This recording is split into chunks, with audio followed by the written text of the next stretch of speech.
नमस्कार दोस्तों, मेरा नाम है मनीष कुमार सिंह और आप देख रहे हैं 4 PM महाराष्ट्र। दोस्तों, मैं फिर से हाजिर हूं मुंबई महाराष्ट्र की एक बड़ी खबर के साथ में। एक्चुअली एक नहीं बल्कि दो बड़ी खबरें हैं और दोनों खबरें मैं आपको बताऊंगा। और जैसा कि आपको पता है कि महाराष्ट्र की राजनीति में किसी न किसी वजह से जो है राजनीति चर्चा में रहती है महाराष्ट्र की, क्योंकि यहाँ पे उठापटक लगातार चलती रहती है। यहाँ पर राजनीतिक पारा हमेशा चढ़ा हुआ रहता है, सियासी गर्मी बढ़ी हुई रहती है। और अभी भी आपने देखा होगा कि किस तरह से मुंबई नॉर्थ वेस्ट में ईवीएम को लेकर के जिस तरीके से एनडीए गठबंधन और एमवीए गठबंधन जिस तरीके से आपस में भिड़े हैं, आप देखिए किस तरीके से आरोप प्रत्यारोप। अब तो जो यूबीटी ग्रुप है वो कोर्ट का दरवाजा खटखटाने जा रही है और वहीं एक तरफ संजय निरुपम और एकनाथ शिंदे हैं जो ये कह रहे हैं कि आरोप बेबुनियाद है और इस तरह से एमवीए गठबंधन को माफी मांगनी चाहिए, इस तरह की बातें करने से बचना चाहिए। तो ये तमाम चीजें चल रही हैं। अब इन सब के बीच में नई अपडेट क्या है? नई अपडेट ये है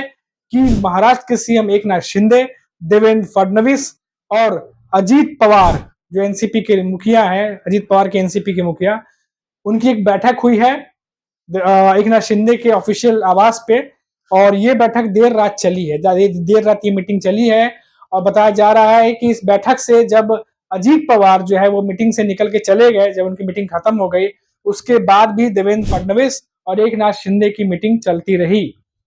अब क्या कुछ इस मीटिंग में हुआ होगा, किन बातों पर डिस्कशन हुआ होगा, जाहिर सी बात है महाराष्ट्र में करंट सिनेरियो है उसको लेके बातचीत तो हो ही होंगी। साथ ही साथ बताया जा रहा है, जो सूत्र है उनके हिसाब से खबर मिल रही है कि जो महाराष्ट्र लोकसभा चुनावों में जो हार हुई है, जिस तरीके से नतीजे आए हैं, उसको लेकर के एक मंथन वाली ये मीटिंग थी जहां पर तीनों नेता मौजूद थे और किस तरीके से विधानसभा चुनाव को लेकर के स्ट्रेटेजी बनाई जाए और साथ ही साथ जो कुछ जो हुआ है लोकसभा इलेक्शन में उसकी गलती ना दोहराई जाए, उसको लेकर के मंथन था, विचार हो रहे थे। और हालांकि अब जब मंथन चल रहा था तो कई सारे पहलुओं पर जिक्र हुआ होगा, कई सारे पहलू आयाम तलाशे गए होंगे। अब इस सीक्रेट मीटिंग में जो तीनों ही पार्टी के जो अपने अपने मुखिया हैं, देवेंद्र फडणवीस बीजेपी का एक तरीके से नेतृत्व करते हैं महाराष्ट्र की राजनीति में, तो वो भी जो है इन दिनों लगातार एक्टिव है और सुधारने की कोशिश कर रहे हैं कि कैसे सुधारा जाए। लेकिन इन सब के बीच शरद पवार क्या कर रहे हैं? इन सब के बीच शरद पवार जो हैं वो लगातार पुणे का और आसपास के जो इलाके हैं किसानों के, वहां वो दौरा कर रहे हैं। और दौरा करने के बाद उन्होंने अजीत पवार को और माफ कीजिएगा एकनाथ शिंदे को उन्होंने चिट्ठी लिखी है और तमाम जो मुसीबतें हैं किसानों को लेकर, जो दिक्कतें हैं, उनकी ओर ध्यान देने की बात कही गई है और सलाह भी जो है वो शरद पवार की तरफ से एकनाथ शिंदे को दे दी गई है। और एक बैठक, एक मीटिंग करने के लिए भी सलाह जो है वो शरद पवार की तरफ से दी गई है। अब आप देखिए कि ये सब चीजें जो हैं वो कब चल रही हैं। एक तरफ तो एकनाथ शिंदे, देवेंद्र फडणवीस, अजीत पवार, ये तीनों जो मेन अलायंस जो पार्टी है उनके नेतृत्व करते हैं, उनकी बैठक होती है, उनकी मीटिंग होती है मंथन पे, कैसे हार गए, क्या हुआ क्या नहीं हुआ। इसी बीच शरद पवार जो है वो चिट्ठी लिखते हैं एकनाथ शिंदे को और मीटिंग के लिए कहते हैं। मैं आपको बता दूं कि शरद पवार जो है वो महाराष्ट्र के अलग अलग हिस्सों में लगातार दौरा कर रहे हैं। पुणे की बात करिए, पुणे के आसपास के जो ग्रामीण इलाके हैं उनकी बात करिए, बारामती की बात करिए या बारामती के आसपास के जो ग्रामीण इलाके हैं उनकी बात करिए, जो सूखा से त्रस्त जो इलाके हैं, जो किसान हैं, उनसे वो लगातार बातचीत कर रहे हैं और कैसे उनका हल निकाला जाए, सिचुएशन से उन्हें कैसे बाहर निकाला जाए, उसको लेकर के जो है वो एकनाथ शिंदे से मिलना चाहते हैं, जिसके लिए उन्होंने चिट्ठी लिखी है, जिसके बारे में अब खबरें बननी शुरू हो गई हैं। मैं आपको बताऊं कि सिंचाई को लेकर के कई सारे जो है वो प्लान एग्जीक्यूट किए गए थे, कई सारे प्लान जो है वो निर्धारित किए गए थे कि वो किया जाएगा ताकि पानी की किल्लत भी हो तो उसको सुचारू रूप से चलाया जा सके। लेकिन वो भी काम नहीं आ रही हैं, ग्राउंड लेवल पर वो भी मशीनें काम नहीं कर रही हैं या उससे हालात बेहतर नहीं हो पा रहे पहले से, बल्कि और बेहतर से बदतर होते चले जा रहे हैं। तो इन सब चीजों को लेकर भी शरद पवार ने जो है वो महाराष्ट्र के सरकार को और एकनाथ शिंदे को चिट्ठी लिखी है। अब किस तरीके से क्या रिस्पॉन्ड आता है, क्या एकनाथ शिंदे शरद पवार से मिलेंगे, क्या शरद पवार जा सकते हैं एकनाथ शिंदे से मिलने के लिए, या क्या कुछ अपडेट होगा इन दोनों नेताओं के तरफ से, वो तो सामने आएगी। लेकिन करंट सिनेरियो में किसानों की हालत और किसानों को लेकर के जो बातचीत चल रही है वो कैसे महाराष्ट्र सरकार की सिरदर्दी बढ़ा सकती है, कैसे एकनाथ शिंदे की सिरदर्दी बढ़ा सकती है, वो मैं आपको बताता हूँ।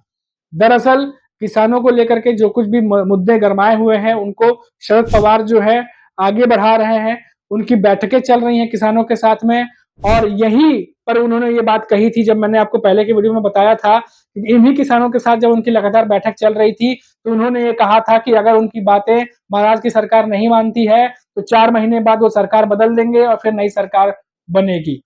ये इन किसानों के साथ जब मुलाकात हो रही थी शरद पवार की, तभी ये बात कही गई थी। और आने वाले विधानसभा चुनाव को लेकर के ये सिरदर्दी इसलिए बन सकती है कि अगर ऐसे ही किसानों की नाराजगी सरकार से रही और ऐसे ही शरद पवार उनकी पैरवी करते रहे, तो आने वाले समय में विधानसभा चुनाव में सारे के सारे वोट में कन्वर्ट होकर के एमवीए गठबंधन या शरद पवार की झोली में ये वोट गिरेंगे, क्योंकि जो किसान है उनकी हालत ठीक नहीं है, जिस तरह से रिपोर्ट्स आ रही हैं और जिस तरीके से शरद पवार लगातार दौरा कर रहे हैं, ये बात से इनकार नहीं किया जा सकता कि किसानों की नाराजगी सरकार के लिए बिल्कुल बढ़ती जाएगी, क्योंकि अगर उन पर नई ध्यान नहीं दिया गया, उनके हालात को ठीक नहीं किया गया, उनकी सुनवाई नहीं हुई, तो जाहिर सी बात है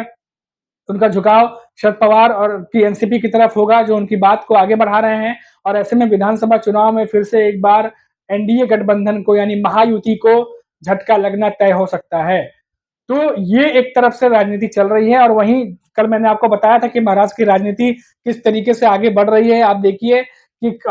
संजय राउत जो है वो लगातार हमलावर हैं महायुति पर, और जिस तरीके से लोकसभा इलेक्शन में रिजल्ट आया है और सेंटर में जो है वो दिल्ली में कैबिनेट में मंत्रिमंडल का विस्तार हो रहा है, वहां पे सरकार बन रही है, और ऐसे में जो स्टेबिलिटी है वो नहीं आने देना चाहते इंडिया गठबंधन के जो नेता है, वो लगातार सरकार पर हमलावर हैं, लगातार किसी न किसी बात को लेकर के वो सरकार पर हमला बोल रहे हैं और किसी भी बात को वो जो है छोड़ नहीं रहे हैं। इसी तरीके से जो गंभीर मामला सामने निकल के आया है ईवीएम का,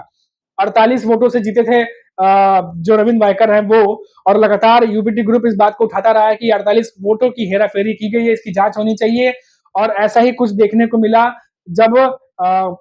एक लोकल अखबार है, मुंबई की एक लोकल अखबार में जब खबर आई, तो उसको लेकर के जब इलेक्शन कमीशन के कुछ अधिकारियों ने प्रेस कॉन्फ्रेंस की और बताया कि वो रिपोर्ट झूठी है, उसके बाद से लगातार यूपीटी ग्रुप जो है वो हमलावर है और अब कोर्ट जाने की तैयारी कर रहा है। और साथ ही साथ उन्होंने ये डिमांड कर दी है कि जब इनकी जीत संदिग्ध है और ऐसे में इन्हें शपथ नहीं देनी चाहिए, ये उनकी डिमांड है।